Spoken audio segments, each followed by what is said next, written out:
Hidup ini adalah kesempatan. Hidup ini untuk melayani Tuhan. Jangan sia-sia. Sebelum mendengarkan firman Tuhan hari ini, kita sama-sama berdoa. Bapa yang baik yang bertahta dalam kerajaan surga, kami mengucap syukur Tuhan buat berkat yang boleh kami rasakan hingga saat ini. Tuhan, pada kesempatan ini kami akan mendengarkan audio kita bilangan. Kiranya firman-Mu ini boleh menjadi berkat bagi kami dan nama Tuhan yang dimuliakan. Kiranya Tuhan memberkati kami dalam kehidupan kami. Mohon ampun dosa pelanggaran kami, karena kami berdoa dalam nama Yesus yang menebus kami dalam dosa. Pada suatu kali, bangsa itu bersungut-sungut di hadapan Tuhan tentang nasib buruk mereka. Dan ketika Tuhan mendengarnya, bangkitlah murkanya.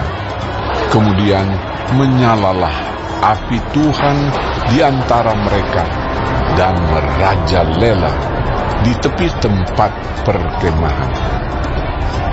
Lalu berteriaklah bangsa itu kepada Musa, dan Musa berdoa kepada Tuhan, maka padamlah api itu. Sebab itu orang menamai tempat itu Tabera, karena telah menyala api Tuhan di antara mereka.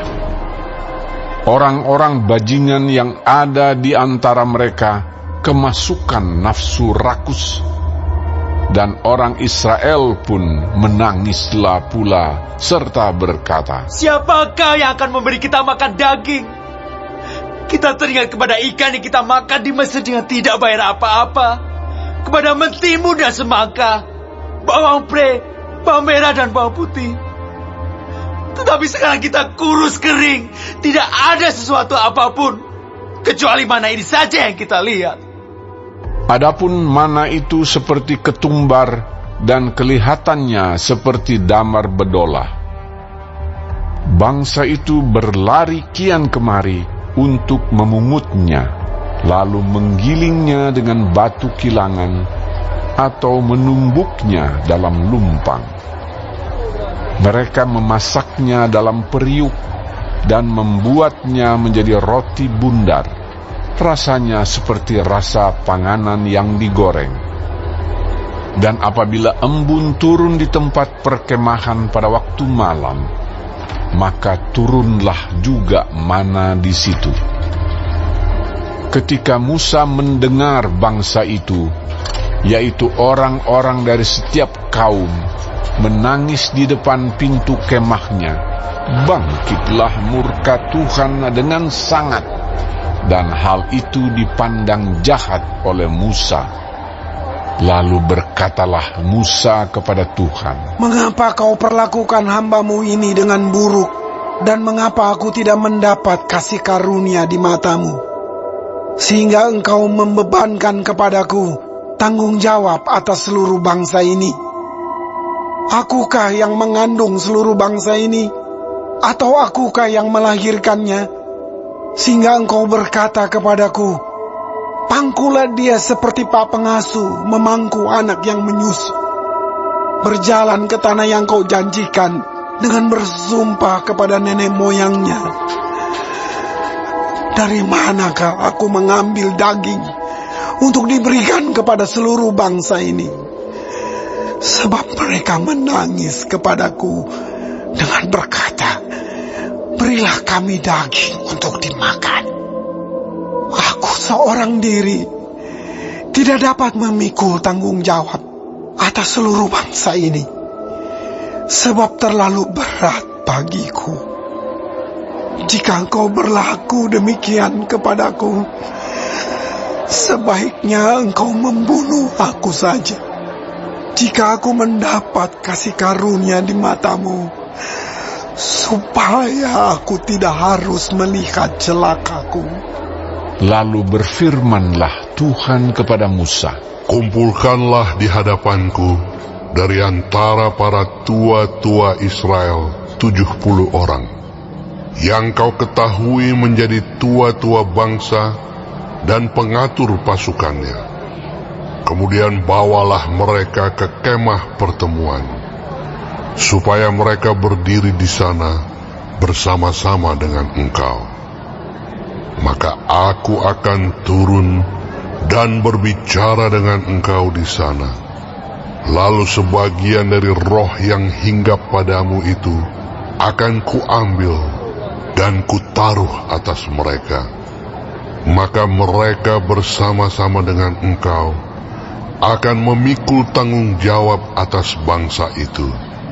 Jadi tidak usah lagi engkau seorang diri memikulnya.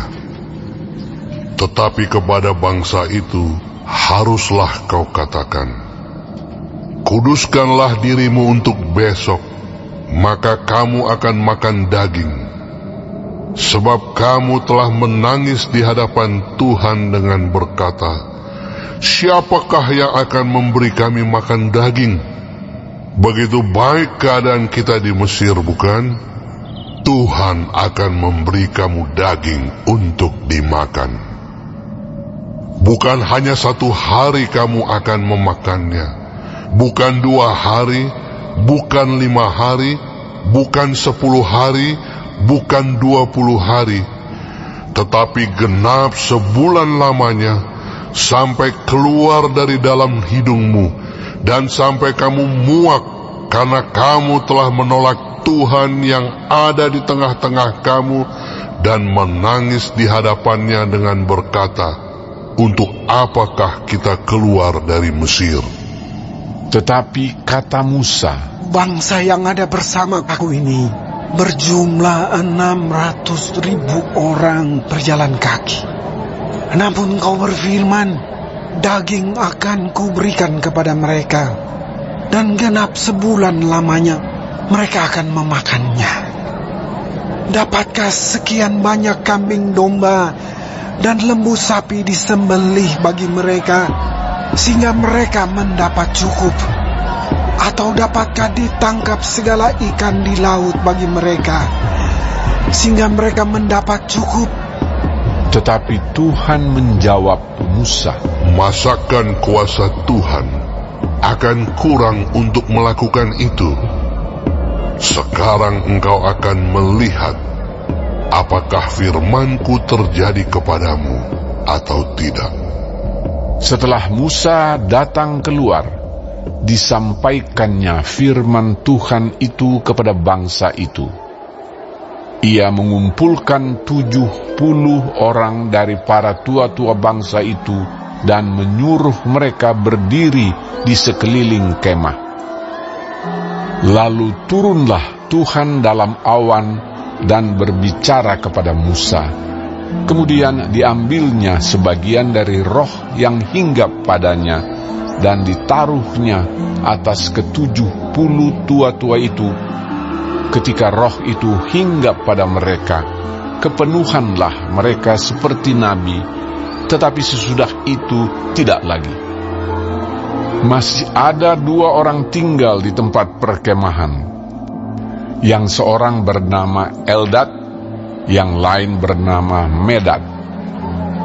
Ketika roh itu hinggap pada mereka, mereka itu termasuk orang-orang yang dicatat, tetapi tidak turut pergi ke kemah. Maka kepenuhanlah mereka seperti nabi di tempat perkemahan. Lalu berlarilah seorang muda memberitahukan kepada Musa, Eldad dan Medad kepenuhan seperti nabi di tempat perkemahan. Maka menjawablah Yosua bin Nun yang sejak mudanya menjadi abdi Musa. Tuanku Musa, cegahlah mereka. Tetapi Musa berkata kepadanya, Apakah engkau begitu giat mendukung diriku? Kalau seluruh umat Tuhan menjadi nabi, oleh karena Tuhan memberi rohnya hinggap kepada mereka. Kemudian kembalilah Musa ke tempat perkemahan, dia dan para tua-tua Israel. Lalu bertiuplah angin yang dari Tuhan asalnya. Dibawanyalah burung-burung puyuh dari sebelah laut, dan dihamburkannya ke atas tempat perkemahan dan di sekelilingnya, kira-kira sehari perjalanan jauhnya ke segala penjuru, dan kira-kira 2 hasta tingginya dari atas muka bumi. Lalu sepanjang hari dan sepanjang malam itu dan sepanjang hari esoknya, bangkitlah bangsa itu mengumpulkan burung-burung puyuh itu. Setiap orang sedikit-dikitnya mengumpulkan 10 homer.